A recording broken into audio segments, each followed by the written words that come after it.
मध्य प्रदेश में क्या चल रहा है, जिस तरह के बयान। मैं उसी का आना चाह रहा था कि हमारे जो ट्राइबल वेलफेयर मिनिस्टर हैं, वरिष्ठ बीजेपी लीडर कुंवर विजय शाह, उन्होंने ही ये जो आज पॉलिटिक्स जो शुरू हुई है ऑपरेशन सिंदूर को लेके, उसकी एक तरह से शुरुआत उन्होंने ही करी।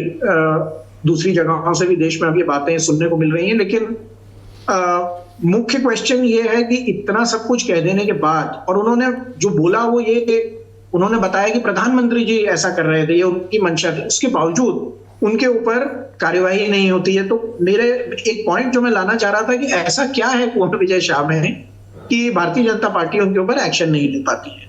ये 1990 के 1990 में पहली बार एमएलए बने, और ये 1990 यहाँ लोकली बैच ऑफ 1990 कहा जाता है बीजेपी में। करीब 35-40 विधायक जो युवा मोर्चा बैकग्राउंड के थे 1990 के इलेक्शन में मध्य प्रदेश की विधानसभा में जीत के आए, और सुंदरलाल पटवा जी उस समय चीफ मिनिस्टर बने।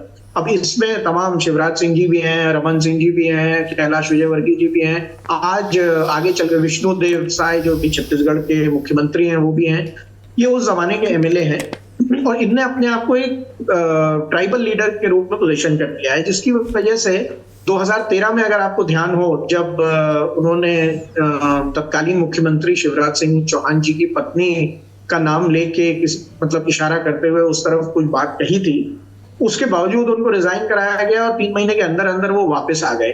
उसकी मेन वजह ये थी कि हरसूद और टिमरनी और उसके आसपास की 1-2 सीट पे इनका प्रभाव, इनके परिवार का प्रभाव काफी माना जाता है। जो मुझे बताया जा रहा है, भारतीय जनता पार्टी प्रदेश नेतृत्व ने उनसे कहा कि आप रिजाइन कर दीजिए, लेकिन उन्होंने साफ मना कर दिया है। और अब धीरे धीरे यहाँ पार्टी और सरकार का स्टैंड ये हो गया है कि अब तो मामला कोर्ट में चला गया है, और जो होगा वो वहां देखा जाएगा। मध्य प्रदेश में एक दूसरे लीडर बीजेपी के आज उन्होंने एक और कंट्रोवर्शियल बयान दे दिया, जो deputy chief minister Jagdish Devda ji हैं, जिन्होंने अभी आपने सुना होगा, उन्होंने कहा कि सेना को नतमस्तक रहना चाहिए। तो बट उसने उस किस्म का इम्पैक्ट क्रिएट नहीं किया है जो कुंवर विजय शाह जी के बयान ने किया।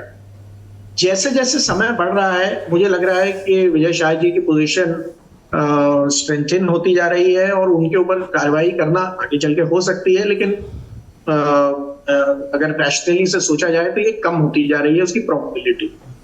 अब मंडे को शायद सुप्रीम कोर्ट में इसकी दोबारा से हियरिंग होगी, और फिर ये देखा जाएगा कि कोर्ट का क्या रवैया रहता है। अभी तक तो बड़ा तल्ख और सीरियस रहा है, लेकिन बीजेपी रोज कांग्रेस लीडर्स का नाम गिना रही है जो केस रजिस्टर होने के बावजूद ऑफिस में कंटिन्यू कर गए हैं।